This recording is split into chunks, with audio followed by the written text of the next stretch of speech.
Bom dia a todos, bom dia a todas. Um prazer estar aqui. Ó, tem uma gente em cima ali.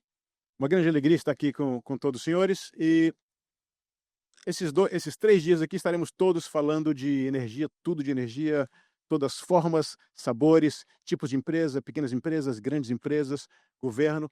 E nós trouxemos hoje aqui nesse painel, a gente vai falar de internacionalização de soluções de energia e sustentabilidade. Nos dois sentidos. No sentido de soluções do Brasil para o exterior e soluções do exterior para o Brasil. Nós temos aqui colegas que vão poder falar dessas duas experiências, também um representante do governo. O governo tem um papel essencial, a gente fala mais sobre isso, inclusive tem um framework do MIT, que eu represento aqui, que fala muito sobre esses 5 players do governo para ecossistemas de inovação. O governo é um deles. Então, de novo, muito brevemente, eu vou pedir para que os panelistas brevemente se apresentem e falem um pouquinho de nada da sua, que sua empresa ou que a sua área, sua instituição faz, para a gente poder começar o debate. Meu nome é Yuri Ramos, eu sou, traduzir para português é péssimo, que é Program Director, diretor de programas. Ninguém quer ser conhecido como diretor de programas. Eu sou Program Director de um time no MIT, em Cambridge, chamado ILP, ou ILP, que é o Industrial Liaison Program. Nós somos uma equipe que existe há quase 80 anos, que conecta o MIT à indústria, no seu sentido mais agnóstico possível. Nós, em geral, trabalhamos com... Eu sou o diretor que cuida do Brasil, tem alguma coisa em Portugal, uma pequena parte na África. Comecei a trabalhar com Angola recentemente. E o nosso core, de novo, é conectar a MIT com a indústria. Alguns dos nossos clientes no Brasil, a Vale está com a gente há quase 20 anos, Senai, WEG, 3 federações da indústria estão conosco, CCR, agora chamado Motiva também, e entre outras grandes empresas como Apple, como Samsung, como Delta Airlines, como Boeing, como Airbus, Rolls-Royce, por aí vai. Estamos falando hoje de umas 200 e poucas empresas, a grande maioria são empresas globais, então isso é que eu faço, né? E eu passo a palavra, então, para o César, para que se apresente, fale um pouquinho, brevemente, da sua empresa, para a gente, então, poder começar, depois dos colegas se apresentarem, o painel. Por favor, César. Obrigado, Yuri. Bom dia a todos e a todas. Primeiramente, queria agradecer novamente o convite do Energy Summit para que a Colibri Capital estivesse presente.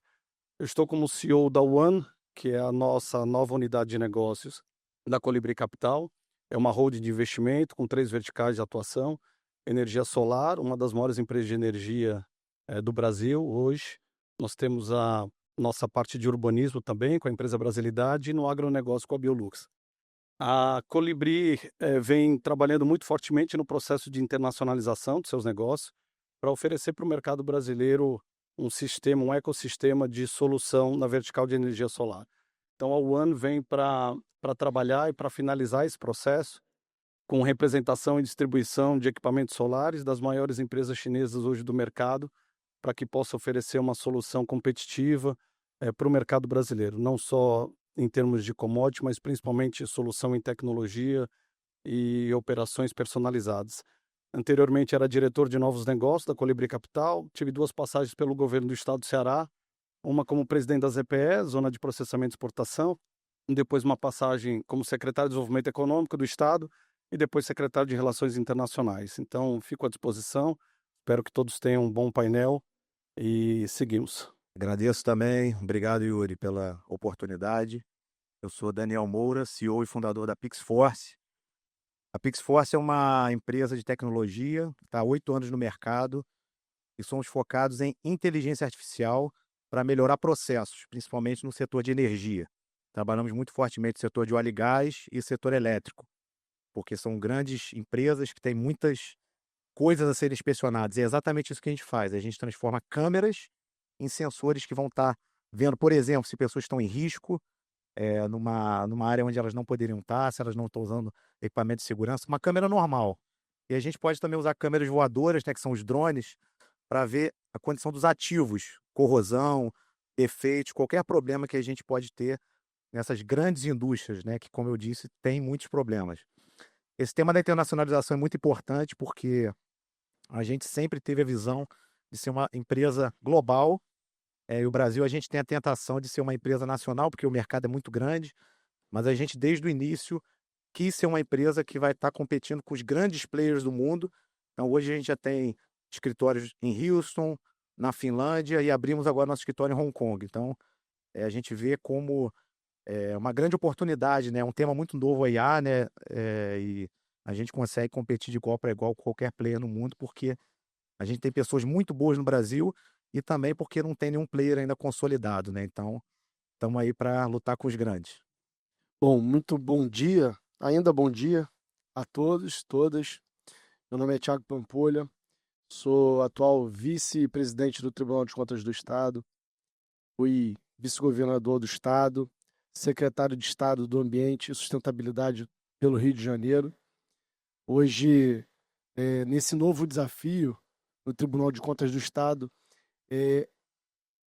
estou na responsabilidade de dinamizar todas as ações pertinentes ao tema de ESG e sustentabilidade, tanto internamente, olhando para dentro do tribunal, olhando em quais boas práticas podem ser implementadas e de que forma nós podemos contribuir, de forma a dar o exemplo para as instituições, empresas, poder público e sociedade em geral, e olhar com esse olhar também externo, como o poder do Tribunal de Contas, do poder fiscalizatório, regulatório, de acompanhar as contas, de acompanhar a aplicação das políticas públicas, a execução dos orçamentos, pode servir o que todos nós ansiamos, que é a implementação de uma agenda sustentável no Rio de Janeiro.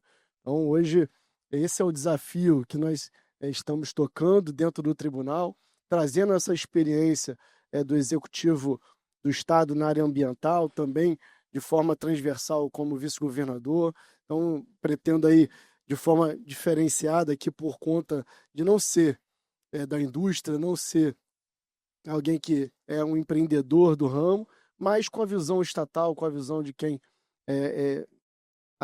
promove políticas públicas, quem promoveu políticas públicas e agora pretende, no tribunal também, desenvolver o seu trabalho da melhor forma possível para que veja esse ambiente sendo criado, esse ambiente onde a sustentabilidade e onde as boas práticas realmente tenham espaço e aconteçam. E você não, apesar de não ser da indústria, Thiago, sem o governo, muita coisa não acontece, né? Regulação, políticas públicas, desburocratização, então a gente fala mais sobre isso. Eu queria começar, e pessoal, o Daniel falou em IA, as perguntas aqui não foram feitas pelo chat GPT. Depois vocês podem fazer uma auditoria aqui. Vou começar com o Daniel. Daniel, quais são os principais desafios e oportunidades para empresas que querem internacionalizar soluções de energia e sustentabilidade a partir de países emergentes como o nosso querido Brasil? Países como o Brasil, eles têm muitos desafios, né? Então, uma das coisas que muitas vezes a gente pensa, né? E a gente vê isso, é a questão da reputação, né? Então, fala, pô, será que pode vir tecnologia de um país como o Brasil?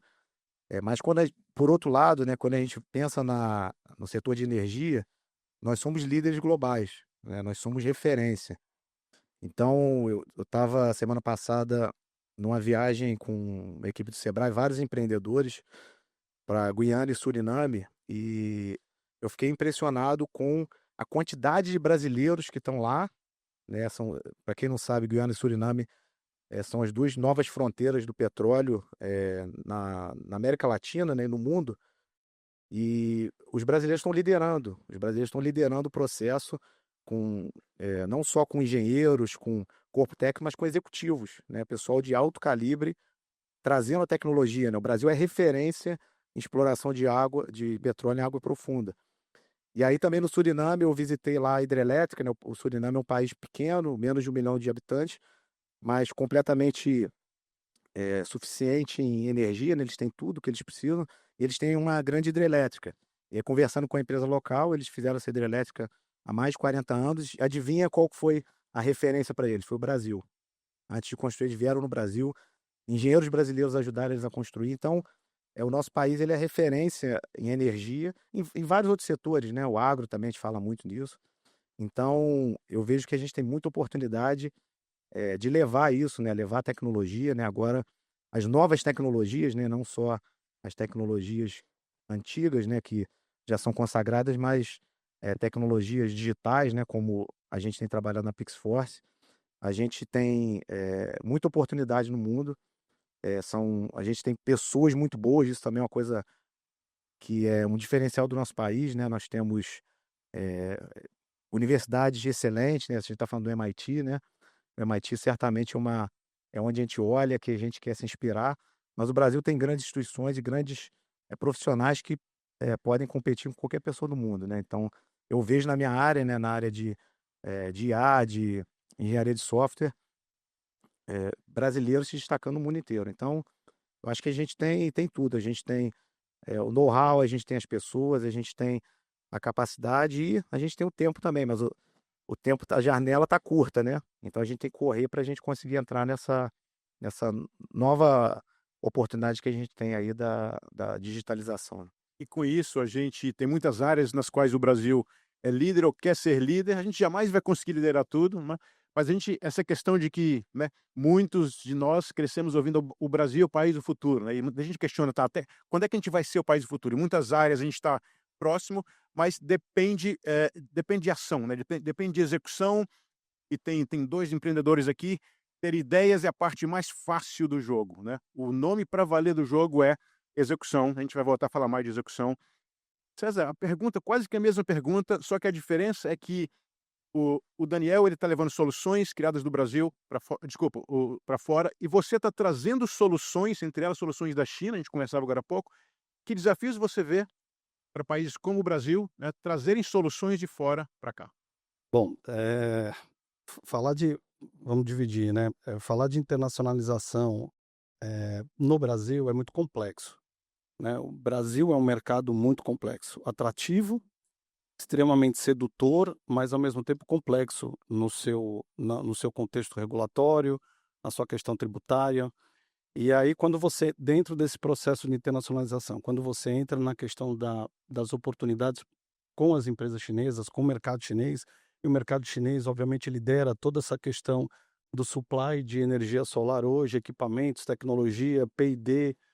Eu tive a oportunidade de visitar a China por 14 vezes no meu histórico de governo.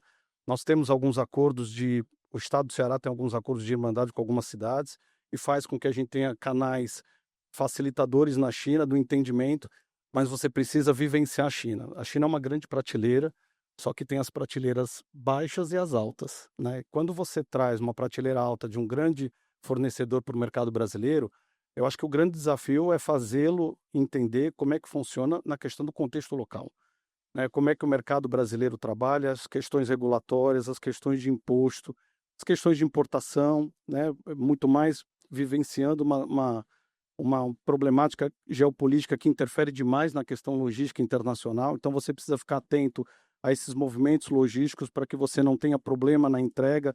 E justamente o que nós estamos tentando trazer através da One, da Colibri Capital, é justamente esse know-how para que as empresas brasileiras e o mercado brasileiro tenham segurança no processo de compra de equipamentos no mercado chinês. A gente tem uma problemática também muito grande, né? Por questão de língua e por questão cultural, nós estamos isolados na língua e a gente sabe o quanto que é difícil você comunicar e negociar com o mercado, principalmente o mercado tão específico como o mercado chinês. Ao mesmo tempo, as empresas que negociam entendem que o chinês ele é muito pragmático, né, na relação de compra e venda, mas quando você entra na cadeia negocial e quando você entra na estruturação da negociação e da compra do serviço, ela é muito complexa. Então, o que nós estamos aqui para oferecer é justamente esse apoio, ser as empresas chinesas no Brasil, para que todas essas dificuldades que a gente obviamente vai transformar em oportunidade, não só na questão da comunicação, dos entraves, na questão logística, mas principalmente uma coisa importante na questão técnica, qualificação técnica dos produtos. Algumas vezes as pessoas entendem que simplesmente você importando um produto, você pode operacionalizar no mercado brasileiro e não é assim. Você tem agências regulatórias, você tem a Anatel para equipamentos que envolvam comunicação, você tem a questão do Inmetro para alguns equipamentos específicos. Então, esse entendimento, justamente o que a One quer fazer no Brasil agora, é oferecer essa solução, envelopar toda essa problemática e colocar como uma solução para que as empresas brasileiras tenham acesso aos principais mercados e às principais empresas de supply chinês, mas que ao mesmo tempo tenham tranquilidade e confiança nas relações que vão ser estabelecidas comercialmente. Perfeito, muito obrigado. Antes da minha pergunta para o Thiago, só um comentário em cima de algo que o César mencionou, né? Não em relação ao chinês, mas em relação ao inglês. Eu moro nos Estados Unidos há mais de 15 anos, recebo muitos grupos de brasileiros. Semana passada foram quase 200 brasileiros visitando o MIT, grupos de indústria farmacêutica e biotecnologia. E isso já acho que é meio tarde para nós somos velhos para isso, mas a gente precisa de uma política de inglês. Das crianças, o inglês que a gente aprende na escola, te permitir ter conversações não avançadas, mas decentes no idioma. Falta muito isso para a gente, só um comentário à parte. Falando em políticas públicas, Tiago, o Brasil não é só o Brasil, mas nós temos uma história de descontinuidade de políticas públicas. Você com seu chapéu atual e seus chapéus anteriores, especialmente talvez um chapéu de vice-governador, a pergunta é: como proteger estratégias de políticas públicas de longo prazo para que a gente evite, de novo, não é só o Brasil, mudou o governo, muda secretário, subsecretário, muda política, muda tudo, né?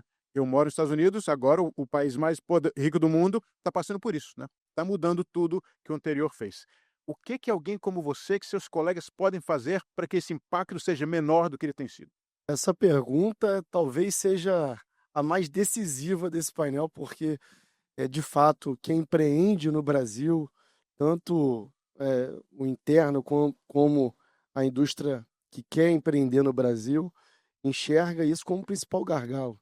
Além de toda a problemática que já foi bem citada aqui pelo Bruno, da esquizofrenia regulatória que hoje o Brasil, infelizmente, está vivenciando, apesar de boas leis, boas ferramentas regulatórias, o excesso de transição de uma para outra, uma acaba, a outra entra, medidas provisórias, coisas que, enfim, criam esse ambiente de muita instabilidade. Nós temos as mudanças de gestão que faz parte do ambiente democrático, faz parte do processo. No entanto, traz muitas fragilidades para quem empreende num tema tão sensível, tão estratégico para o desenvolvimento produtivo do país. Hoje, desenvolver qualquer projeto de energia no Brasil demanda um planejamento de longo prazo, demanda um estudo muito robusto. E quando você tem essa transição de governo, isso tudo que você desenvolveu ao longo de um ciclo pode ser perdido, porque, infelizmente, muda-se a visão de mundo, muda-se a visão de como o poder público deve interferir naquela agenda, de que forma faz isso, né? E não só de forma direta, não só através daquilo que faz ou deixa de fazer, mas da mensagem que passa. Nós estamos vivenciando, por exemplo, nos Estados Unidos, uma transformação enorme. Hoje, por exemplo, nós temos uma COP30 que vai ser vivenciada no Brasil, que todos, eu acredito, estão ávidos pelo que vai acontecer, mas ao mesmo tempo apreensivos, por conta da falta do poder público americano, dos Estados Unidos, estarem ingressando nesse debate junto com o resto do planeta. Isso traz uma preocupação muito grande. Então você veja como isso pode decidir até a atratividade de capital para o Brasil. Hoje nós temos um Brasil que precisa reduzir o custo de capital, que trabalha com um juro real altíssimo, e a falta de previsibilidade, a falta de segurança jurídica e a falta de segurança institucional a partir do que se desenha em termos políticos no país é uma problemática que precisa ser enfrentada com muita seriedade. Então, talvez um dos eixos que possam nos servir nesse sentido é desenvolver bons programas que não sejam programas de governo, mas programas de Estado, programas que venham para ficar. Por exemplo, hoje nós estamos discutindo um amadurecimento do PATEM, que visa um amadurecimento das políticas de transição energética do país. Então, aponta qual é o caminho, para qual direção o país quer seguir. Então, se tem um novo presidente que entra no meio dessa agenda, ele precisa obedecer aquilo que está colocado. Nós temos agora a discussão ampla aí do plano da economia circular. que é fundamental, está sendo aprovado, acho que já foi aprovado esse ano, em maio, salvo engano, e que traz uma perspectiva para quem promove desenvolvimento nesse país, olhar para esse plano e saber que temos um norte, que independe de quem será o próximo presidente, o próximo governante, bola da vez. Então, talvez esse seja o caminho norteador. O poder público desenvolver planos estratégicos, desenvolver um horizonte e colocar isso muito claro, desenvolvendo reuniões e ambiente de discussão que envolvam a academia, o poder público, os mais diversos entes, que envolva a sociedade de forma geral, o parlamento, os órgãos de controle, as agências reguladoras, e que isso seja pacífico a ponto de nós entendermos que é um norte, que é um plano estratégico para o país de médio e longo prazo. Nós estamos hoje aqui, é muito interessante que estamos discutindo energia, né? O Daniel é representante da empresa de IA. Hoje em dia, entre vários, os 3 principais temas de atenção do MIT são transição energética, IA, e o terceiro deles é questões ligadas às ciências da vida, saúde, busca de cura de várias doenças como câncer, por exemplo. São os 3 grandes pontos de atenção do MIT, entre vários outros. Falando de IA, Daniel, essa pergunta específica para você. Como é que você enxerga o papel da inteligência artificial na transição energética global e quais aplicações têm ganhado mais espaço nesse setor? A IA tem um papel fundamental, primeiro porque ela vai usar bastante energia, né? Então não tem como a gente ter um avanço na IA sem não ter a energia necessária para isso, né? E muitas vezes a gente perde de vista esse ponto, mas os países têm que se preparar, né? Então, eu gostei da fala anterior, que a gente estava falando sobre planos, né? Então, assim, qual que é o plano do governo brasileiro para IA? Eu não vejo nenhum plano, né? Eu não vejo nenhum plano estratégico. Eu vejo muita coisa sobre regulação, mas a gente vai regular o que a gente nem tem, né? Então, eu acho que essa é uma questão que a gente tem que pensar, né? A gente tem que se preparar, a gente tem que ter energia para a gente ter os data centers, para a gente ter toda essa infraestrutura. E pensando em como a IA pode ajudar, né? Que eu acho que é o principal da sua pergunta, né? A IA ela vai ser transformadora, já está sendo, né? Então, quando a gente pensa em vários sistemas de energia, né, atuando de forma combinada, então a gente tem energias renováveis, a gente tem o gás, né? Hoje o gás ele é muito falado, né? Apesar de a gente ter uma estigma, mas o gás é uma grande solução, porque ele tem baixo emissão de carbono comparado com outras fontes. A própria energia nuclear, né? O Brasil tem a Angra 3 que está aí parada, né? E aí até fica uma pergunta para o poder público, né? Pô, por que a Angra 3 está parada? É tão estratégico para o nosso país ter fontes diversas de energia, né? E a IA vai ajudar a gente a orquestrar isso tudo. Então, a primeira coisa que a IA já está ajudando, né? Então, a gente tem órgãos federais de controle e, e a inteligência artificial ajuda a gente conseguir fazer com que toda essa infraestrutura esteja orquestrada e funcionando muito bem. Outra aplicação, né, que tem mais a ver até com o que a PixForce faz são as inspeções, né? Então, a gente pensa muito em carro elétrico. Pô, todo mundo quer ter um carro elétrico, a BYD está bombando aqui no Brasil, mas como é que a gente vai fornecer a infraestrutura para isso, né? A gente vai precisar de linha de transmissão, linha de distribuição, a gente vai precisar que a energia chegue na ponta. E hoje, se todos nós que tivermos carros elétricos, a gente vai ter um colapso, né? A gente não tem infraestrutura para levar a energia da fonte geradora lá de Itaipu até a nossa casa. Então, a gente precisa ter essa infraestrutura e a gente precisa ter meios de inspecionar isso, né? Então, as subestações de energia, as linhas de transmissão, as unidades geradoras.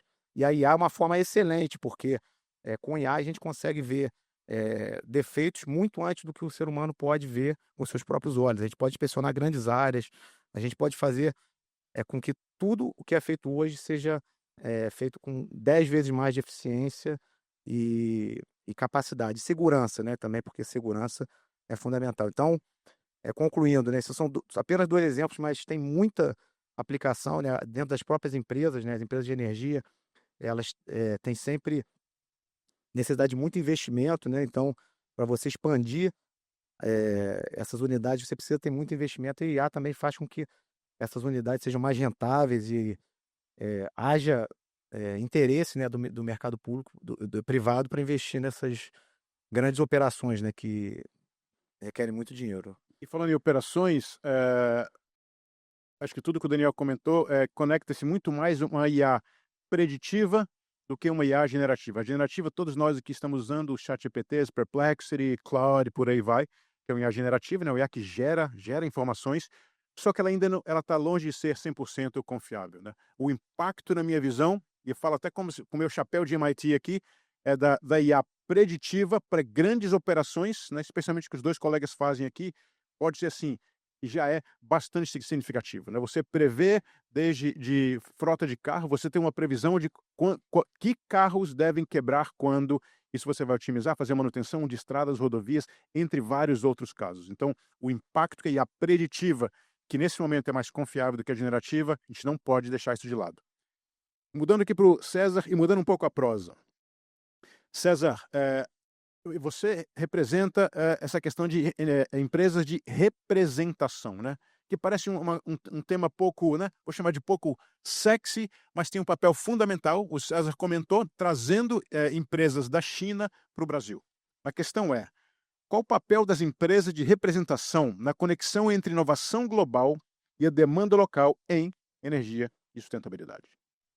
De uma forma bem objetiva, antecipar a tendência. Quando você estabelece uma relação de representação, e no caso o trabalho que a gente vem fazendo na UANA de trabalho de representação de forma exclusiva com alguns parceiros da China no Brasil, é você antecipar a tendência, né? Para quem vivencia o mercado internacional, o mercado de pesquisa e desenvolvimento, a gente acompanha muito de perto o que está acontecendo na China e toda semana, todo mês vem alguma nova tecnologia para que ela agregue valor na operação de energia. E o que a gente quer fazer é antecipar. O papel da empresa de representação é antecipar esse movimento e ofertar para o mercado, no caso aqui, para o mercado brasileiro, essas soluções. Mas a gente tem que diferenciar, acho que o mais importante, principalmente quando você trabalha e vivencia o mercado na China ou em outros locais, que tem uma maturidade no processo, como a China tem no mercado de supply de energia, é a questão de você estabelecer não uma relação comercial, mas você estabelecer uma parceria de longo prazo. Porque quando eu desenvolvo isso, o mercado de representação, só para entender, o mercado de representação e distribuição. A representação eu trago as soluções para o mercado essencialmente para energia solar na geração centralizada, os grandes projetos, e na operação de distribuição eu trago os equipamentos para um mercado de CI e rooftop, que é o mercado de geração distribuída. Então, quando eu trago e quando eu oferto isso, quando você vai para o mercado brasileiro, tem inúmeras empresas que fazem isso. Mas a questão é trabalhar para que, com a relação direta que a gente tem com esse mercado, que a gente possa ofertar para o mercado brasileiro soluções tailor-made para as empresas brasileiras. Será que eu não consigo, pela relação que eu tenho de exclusividade com uma grande fabricante de inversor, que eu trabalhe no futuro uma modelagem de inversor híbrido que atenda o mercado brasileiro de uma forma geral? Porque se você for olhar o mercado de equipamentos, é commodity. Mas quando eu trago uma empresa de tecnologia, como uma das empresas que a gente tem em representação, que é a SolarLead, que inclusive está aqui presente, que ela fabrica robôs de limpeza, mas é uma empresa essencialmente de tecnologia. E eu trago com ela modelagens de tecnologia para criar eficiência numa operação de OEM de uma usina, numa operação de eficiência e centralização dos processos de uma usina solar, eu vou trazer valor para a operação. Então, a busca e as empresas de representação devem vir para isso, para que criar canais diferenciados para o mercado, para que não sejam só operações de venda, de compra e venda de equipamentos, mas que a gente traga essencialmente para o Brasil algo que a gente não consiga ofertar nesse momento, que a gente antecipe alguma tendência de tecnologia empregada, para que a gente possa oferecer competitividade para o mercado brasileiro, e quem acompanha sabe da competitividade hoje, como é que o mercado brasileiro está. Algumas empresas chinesas até revendo a questão do mercado brasileiro por tanta competitividade, guerras de preço, todos querendo fazer a mesma coisa. Então, se não pensar fora da caixa, vai ficar na mesmice, e isso não é o propósito da UAN. O propósito da UAN é para ser um diferencial para o mercado brasileiro. Mencionou a China algumas vezes, né?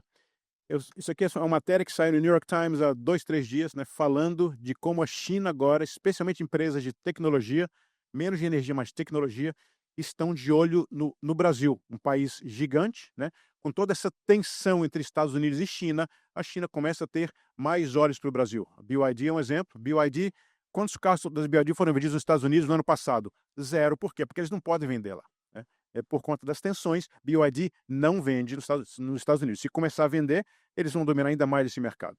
Mas então é isso, a China está de olho, tendo mais olhos para o Brasil, né? E pegando um comentário do Daniel, foi no ano passado, algo engraçado, mas é triste. Eu estava numa conferência em Harvard, uma conferência com foco no Brasil, e toda liderada por brasileiros, né? E aí eu conversei com um colega que trabalha na Boeing até. Eu falei, e aí, Luiz, você vai Ele me perguntou, Yuri, você vai ver a palestra de ficção científica? Olha, é uma piada, mas é triste. Eu falei, Luiz, de que você está falando? E o tema da palestra era, né? Isso se refere ao plano que o Daniel mencionou. O Brasil, falta um plano para IA. Regulação é uma coisa, plano é outra, uma visão. E voltando ao tema, você vai ver a palestra de ficção científica? Como assim? De que você está falando? E o tema era Brasil tornando-se uma potência mundial de IA. Aí, galera, pô, isso é ficção científica, porque isso não vai acontecer, né? A gente brinca, mas se a gente não tiver um plano para IA, a gente vai seguir virando piada por aí. Tiago, pegando um pouco do que o César falou, essa questão de representações, qual o papel, como que o Estado, como que o governo pode conectar inovadores globais, como empresas chinesas, que o César mencionou, com a demanda local, né? O César falou na visão da empresa. Como é que o governo pode ajudar nesse sentido? Primeiro, pedir desculpa, eu falei Bruno, é César, comentando aqui César pela fala. De fato, nós temos que importar aquilo que funciona, aquilo que já é testado, aquilo que já é validado, aquilo que já gerou impacto de inteligência na sociedade e que muitas vezes nós não buscamos trazer para indexar na nossa tecnologia, não sintonizar, não de certa forma trazer para a nossa realidade local. E eu acredito no papel estratégico das startups para funcionar no aspecto local. Por exemplo, eu como secretário de Meio Ambiente, eu desenvolvi na favela da Rocinha um projeto que visava instituir um parque de inovação tecnológica sustentável dentro da Rocinha. Então, problemas locais que tinham a dimensão naquela comunidade, mas que as startups com experiências internacionais puderam trazer aquele ganho para aquela localidade de uma maneira rápida, barata e assertiva. Eu acredito no potencial das startups nesse sentido, de fazer essa conexão do que tem de moderno, do que funciona e do que tem conexão com a realidade das cidades, dos bairros e das comunidades do Rio de Janeiro. Nós temos que dialogar mais, enquanto poder público, temos que dialogar mais com essas estratégias. Outro exemplo claro aqui é o Blue Rio, que também foi desenvolvido na Secretaria do Ambiente, que visa trazer, através das startups, iniciativas tecnológicas visando a economia azul do estado do Rio de Janeiro, potencializando aquilo que nós já fazemos e fazemos bem. Pela costa de mais 600 quilômetros que nós temos de fronteiras, de costa marítima, e que muitas vezes é pouco utilizado, subutilizado, ou muitas vezes é depreciado esse potencial. E como que nós otimizamos isso? Através das experiências internacionais e dos parceiros estratégicos que as startups podem ser para os governos, para as empresas locais. Muito obrigado, Tiago. Bom, nós temos menos de um minuto, então, em vez de dar aqueles tradicionais palavras finais para os colegas, eu vou roubar esses 46 segundos que a gente tem aqui, só para a gente poder fechar.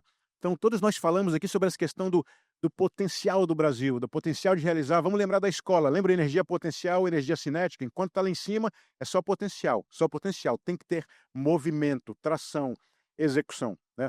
O governo tem um papel fundamental, empresa tem um papel fundamental, academia, investidores de risco, né? É um framework do MIT chamado REAP, R-E-A-P. Depois dei uma olhada. Então, a gente tem tudo para... E acho que a questão de não é só pressionar e ir para cima do governo. Nós, como pessoas físicas, como pequenas empresas, como grandes empresas, essa transformação, a gente tem um potencial. A nossa matriz energética limpa, os meus colegas gringos nos Estados Unidos ficam muito impressionados com a nossa matriz energética, que é, assim, super limpa, talvez a mais limpa do mundo, não sei.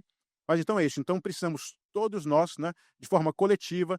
Tem um colega meu, para terminar, um colega meu, imagine um russo, agora imagine um russo mal-humorado, Sergei Paltsev.